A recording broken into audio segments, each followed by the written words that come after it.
Kalau sekarang Hen, bisa nggak lu share sedikit cerita tentang aksara Cina? Apa itu aksara Cina?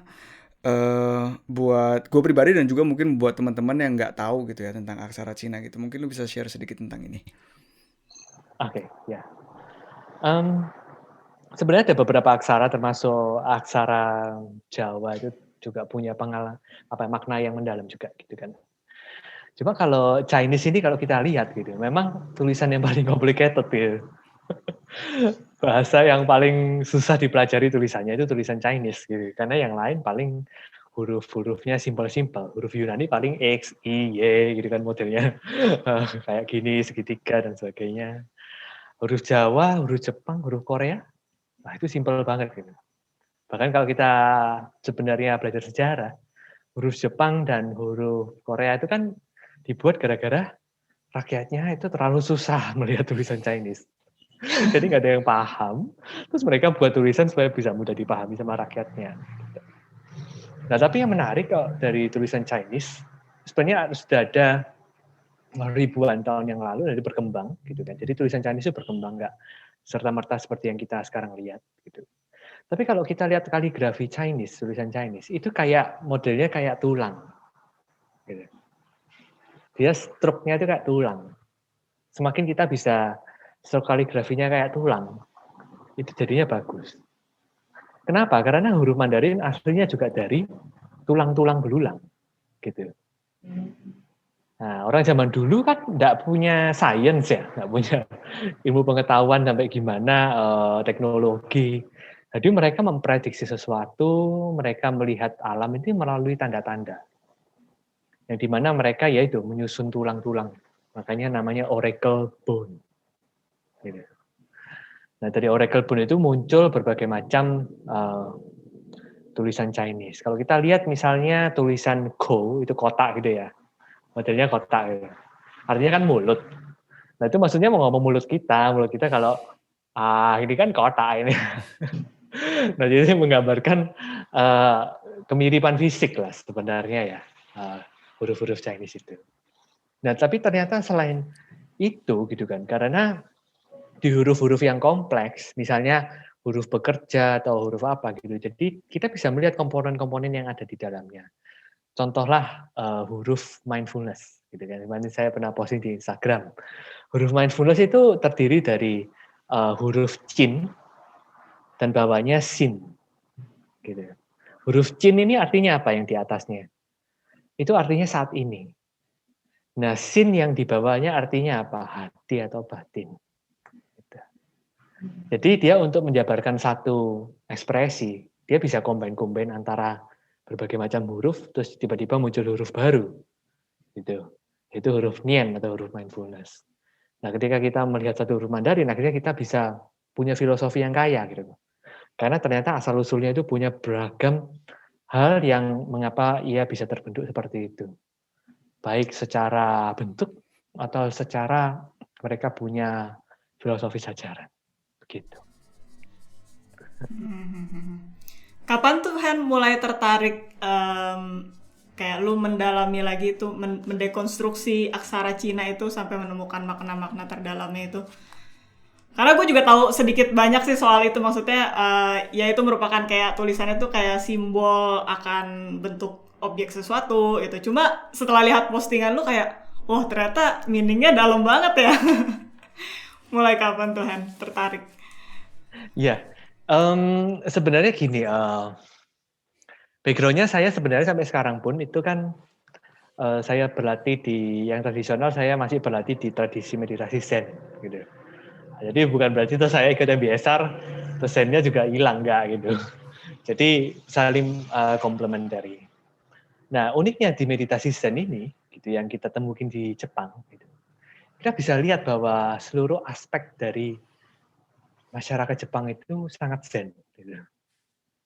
Baik itu arsitekturnya, gitu. Nah, saya jurusan arsitek, gitu. Nah, kemudian tulisannya, kemudian apa aja yang mereka yakini, kemudian desain-desain mereka, gitu kan. Misal kalau kita ke Muji, gitu kan, simple-simple, gitu.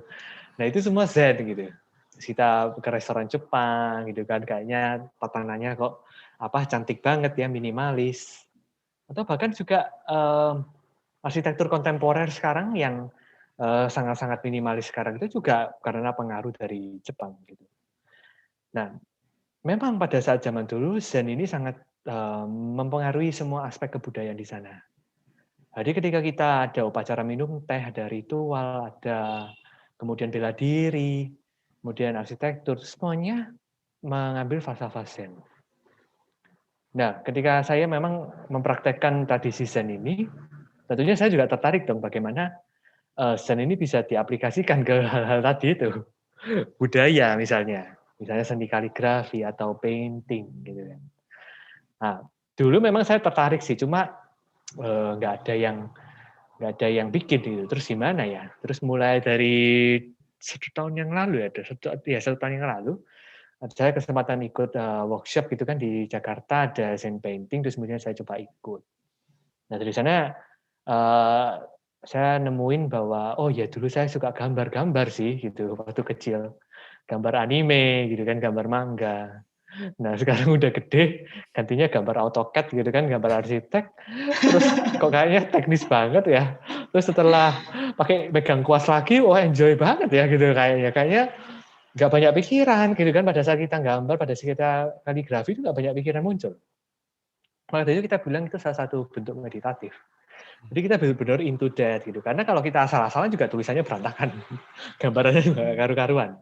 Kalau kita bikin gambar di AutoCAD, kita masih bisa dengerin musik sambil bikin klik gitu. Jadi masih bisa di-cheat lah kalau kerja sama komputer itu. Nah tapi kalau kerja sama tangan sendiri langsung, itu berbeda gitu. Nah, saya mulai merasakan bahwa ada kualitas kegiatan yang bisa membantu praktek saya gitu di mindfulness. Akhirnya saya juga rutin lah untuk bisa belajar tentang hal itu gitu. Nah, saya juga punya guru kaligrafi di Surabaya. Terus kemudian saya juga coba-coba nulis beberapa huruf dan ternyata menyenangkan gitu. Nah, saya bisa mulai melihat bahwa misalnya ketika batin saya sedang kacau itu hurufnya juga agak aneh. Kemarin saya coba pada saat setelah meditasi, hurufnya jadi cantik ya, gitu. Padahal saya heran kenapa ya gitu. Padahal kayaknya ya nothing special gitu, tapi kok bisa ya gitu. Nah itu mungkin jadinya jadi media pembelajaran yang menarik buat kita bisa tahu bahwa apa yang di dalam sebenarnya sangat bisa tercermin di luar, gitu. Right. Kalau tadi lu udah cerita di awal juga ya, Hen, bahwa si mindfulness ini membantu lu untuk keluar dari depresi gitu. Dan gue pun dan Bayu juga sudah merasakan efek positifnya dari mindfulness ini. Kalau menurut lu sendiri, kenapa sih masyarakat nih harus mulai mengenal yang namanya mindfulness dan mulai mempraktekannya? Ya.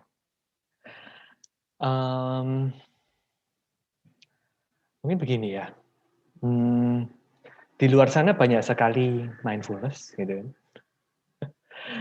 Saya kalau ngomong harus praktekkan mindfulness ya ini agak kompleks ya ngomongnya gitu.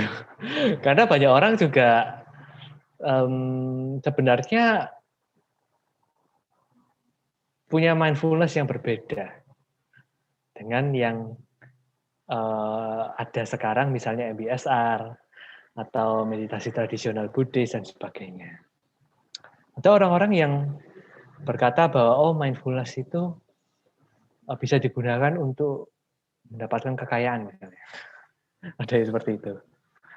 Kemudian ada yang pokoknya tentang mendapatkan sesuatu.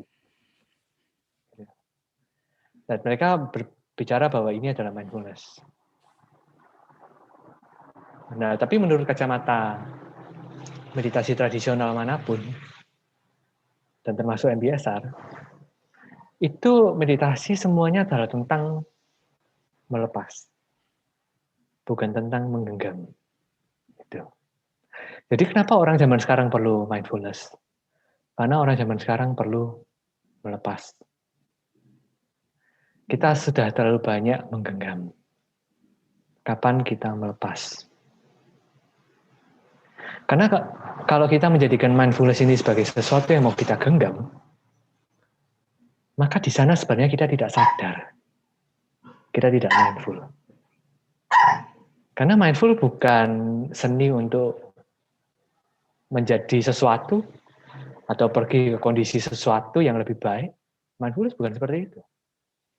Mindfulness adalah tentang hidup bersama apapun yang sakit ataupun apapun yang bahagia di momen saat ini. Bagaimana kita benar-benar hidup bersama hidup. Nah, seperti itu. Jadi orang zaman sekarang banyak sekali yang hidup tapi tidak hidup. Kenapa? Karena dia tidak lagi bisa menikmati momen ini. Karena dia selalu takut akan masa depan dan masa lalu. Orang zaman sekarang, ya mungkin zaman dulu juga gitu. Tapi zaman sekarang lebih lagi gitu. Orang zaman sekarang mungkin kematian itu sangat menakutkan. Tidak ada yang mau mati, tidak ada yang mau sakit. Semuanya harus perfect. Semuanya harus sehat, semuanya harus kaya. Semuanya harus berduit. Everything must be fine. I should have one car, one house. I should have 2 kids, 1 boy, 1 girl. Nah, kalau kita lihat di papan iklan, gitu kan, ada rumah, ada mobilnya, papa mama anak 2, gitu kan. Nah, kita sudah terlalu lama hidup di sana, dan itu sesuatu yang mau kita genggam. Padahal itu semua adanya adalah di pikiran-pikiran, belum tentu semua budaya punya hal yang sama. Kalau kita lihat itu budaya bule sebenarnya, budaya orang barat. Kalau kita semua harus punya 1 mobil, 1 rumah, gitu kan. Punya istri, punya suami, punya anak 2, gitu kan. Belum lagi ditambah dengan nilai-nilai lain. Nah, nilai-nilai ini bukan keliru. Tapi orang zaman sekarang itu mungkin bisa dikatakan terjajah oleh nilai-nilai. Nah, apakah kita mau merdeka? Apakah kita mau bebas? Apakah kita mau menjalani hidup lebih hidup? Apakah kita mau melepas jika sudah saatnya? Nah, itulah kenapa orang-orang perlu mindfulness. Sehingga kita tidak menyesali hidup kita yang satu ini.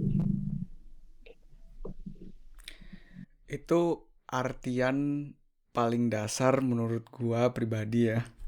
Artian dari kata bikin hidup lebih hidup yang barusan lu bilang tuh ya itu.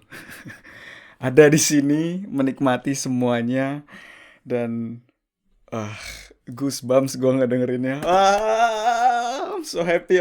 I feel so warm inside. Wow. Yes. Wow, sebelum kita sampai ke pertanyaan terakhir nih Han nih, bisa nggak lu share dulu ke teman-teman yang ngedengerin kalau mereka pengen kontak lu atau pengen ngeliat work yang lu lakukan itu bisa di mana ya? Oke, ya, thank you. Ya, teman-teman bisa mungkin follow Instagram saya. Instagram saya @hendrik_tanu. Kalau misalnya mau tahu kegiatan, bisa follow di akun itu, atau pemikiran-pemikiran saya yang mau saya sharing. Mungkin teman-teman juga bisa bergabung di mindfulnesshub.id, @mindfulnesshub.id. Jadi HUB yang terakhir, .id. Nah, di sana teman-teman bisa melihat banyak sekali karusel tentang mindfulness, tentang bagaimana pola-pola kita menjalani hidup, gitu kan. Tiap hari diupdate, jadi teman-teman bisa banyak lihat materi di sana, ya itu bisa join, itu Instagram yang saya buat bersama-sama dengan teman-teman saya, praktisi juga. Dan kemudian setahun sekali, saya juga mengadakan Mindful Project gitu kan, yaitu semacam konferensi mindfulness, saya undang berbagai macam pembicara dari berbagai macam bidang untuk berbicara tentang mindfulness. Nah, teman-teman bisa follow @mindfulproject.id. Ya, jadi mungkin bisa di-follow 3 akun ini, terserah teman-teman mau follow yang mana, yang dirasa bermanfaat dan bisa membawa kehidupan teman-teman juga lebih lega, ya teman-teman bisa follow. Ya, thank you. Atau mungkin bisa follow Asa Diri nih. Tentunya, ya kan. Pesan sponsor itu, pesan sponsor. Yes. Alright bro, kita sampai ke satu pertanyaan terakhir nih Han ya. Kita udah ngomongin indahnya tentang mindfulness, kita udah ngomongin indahnya untuk berada di momen kini dan di masa kini gitu ya. Tapi kita berdua tetap pengen nanyain satu pertanyaan ini, yaitu apa mimpi Hendrik Tanuwijaya yang terbesar saat ini? Wah, ini ini pertanyaan Jebakan sulit. Batman.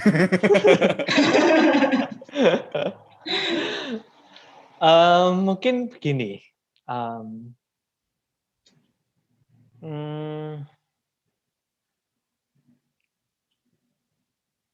Biasanya kalau orang ditanya itu mungkin akan berpikir tentang mimpi terbesar itu adalah mimpi yang harus dicapai, gitu kan?